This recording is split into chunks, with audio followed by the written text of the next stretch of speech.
and how these assertions are being made. And then you really understand why it's made up. Yeah, well, Al Gore shows a 20-foot rise in sea level in his presentation. Exactly. And shows what Florida would look like after that. And New York.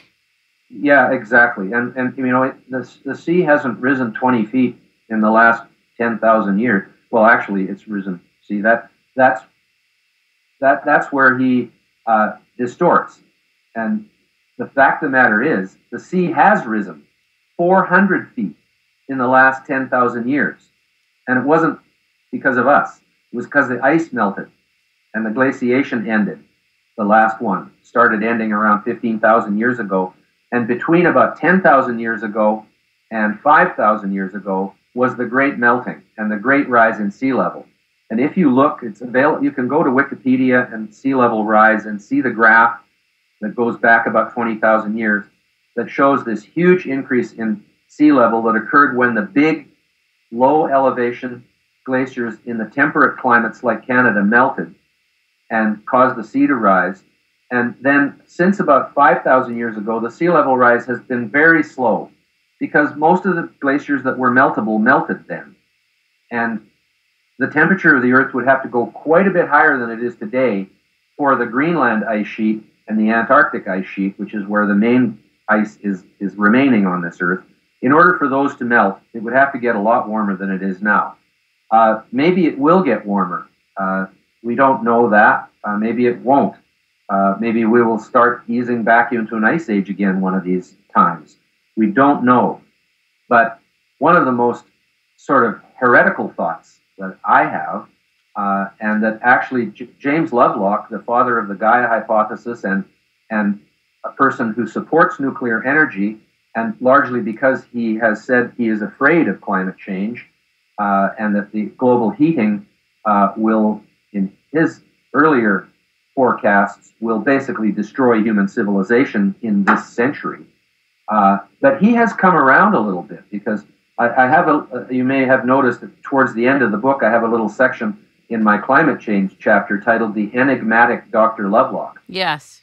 Because on one hand, he warns of impending doom and catastrophe with very colorful language. He says that we will be reduced to a few 100 million huddled around the Arctic Sea, ruled by brutal warlords. That to me was one of the best apocalyptic visions I've heard for a long time. But he also recently said, in a speech he gave at the London Science Museum, of which he is a mentor, he gave a speech in which he mused that perhaps the reason humans are releasing all this carbon dioxide into the atmosphere is that we are being used by Gaia, the great Mother Earth, to jumpstart us out of this ice age, to fend off another glaciation. In other words, to make the world warmer on purpose, because a warmer world is better for life. And I go with that idea before I go with the idea that we are some kind of rogue species on Earth. And, you know, if you believe at all in Gaia, the idea that all of life is evolving together in some kind of harmony with a lot of feedback mechanisms which are controlling the chemistry of the atmosphere, which is making it more hospitable for life on Earth, which is basically what Gaia is about, then why would we be a rogue species? Why would there be such a thing? It goes back too much to me to original sin and the idea that we are evil and nature is good, which I don't buy because, I just don't. I will never accept that ridiculous idea because it's way too just a distortion of Judeo-Christianity and all of the other religious mysticisms that there are around about, you know, good and evil I agree with. But I also think that human beings are good as well as evil. And mostly they are actually good. 99% of people is goodness. And only there's this nasty little evil bit that comes in the form of genocide and mass extermination of each other. And war, in other words. But it seems that is an unfortunate natural fact of existence, is that we war with each other because we fight over the resources that allow us to survive. And I hate it. But nevertheless, we are not a rogue species in the sense of original sin. And if you want to believe that, fine. But it sure isn't my way of looking at the world. We are part of Gaia, we are part of nature, we are part of creation, we are part of evolution, and we have evolved along with all of the other beautiful species on this earth, and we are one of the beautiful species. I will never be convinced otherwise on that point. I agree with you. I wanted to say something to you about people's concerns, and I know you address part of this in your book. The population right now, as of 2010, was somewhere around 6.8 billion, and it's estimated that population will grow to 9.5 billion in 2050. Why did you mention population in the book? Well, I mentioned population in the book because it is a very important subject with regard to sustainability of our civilization and the sustainability of the Earth's environment in terms of supporting the demands that we make on it for food, energy, and material resources. It is an important subject. It's a hard one to talk about because, as I say, you don't get very far into the subject until people start punching below the belt. All kinds of issues around feminism, race, sexism. Really? About population? Well, sure. It has to do with breeding, and the abortion issue comes into it always. Got you. It's a hugely emotional...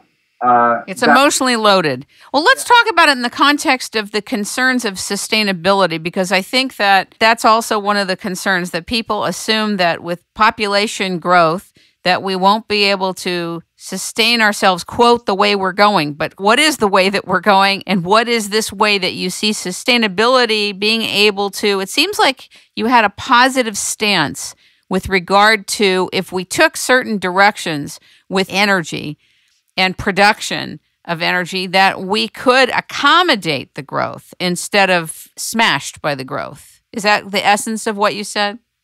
Not only are we going to be able to accommodate the projected growth in human population, but we are already doing so and have proven that we can do it. The wealth of the world is increasing on a per capita basis, despite the fact that the population itself is increasing. Sub-Saharan Africa, for example, which was a basket case up until a few years ago, is now starting to thrive because it is adopting modern technology and society. The world has become globalized, and everybody is going to share in technology. But as I point out clearly in the book, the way in which population can be brought under control, in other words, stop growing, which is important that it happen at some point, because we can't just keep growing infinitely.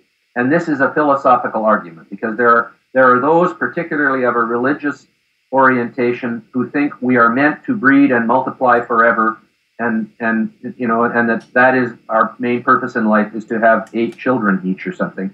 And I do not agree with that. But I also do not agree with people like Paul Watson, for example, who I admire for tackling the Japanese whalers in Antarctica, but he should probably stick to that because he says that our population should be reduced to 1/5 of what it is today, or even 1/6 of what it is today. So he's basically harmonized with Agenda 21 to reduce the population. That would be better. Exactly. His conclusion is that humans are a negative factor on the planet, and that nature would be better off without us, but at least we should get rid of 4/5 of us somehow. And wow, that's like eugenics almost. Doesn't actually explain how this is going to be brought about. So why have such a stupid opinion if you don't have a practical way in which to achieve it? Now, I think... Aside from the fact that it's pretty scary. It's a nasty thing to say. I'm glad he isn't the dictator of the world. Exactly. And but on the other hand, it's very simple. If you look around the world and see the situation, you will see that the population has indeed stopped growing in the industrialized countries where agriculture has been mechanized. That is the key. Mechanization of agriculture, bringing food production into the modern era. And that means not having 80% of your population engaged in stoop labor their whole lives, barefoot and pregnant and women, uneducated, on farms with big families because they're producing labor. And the more kids you have, the more food you can grow and the more labor you have to do it. And that is what happens in subsistence agricultural economies whereas still today in China and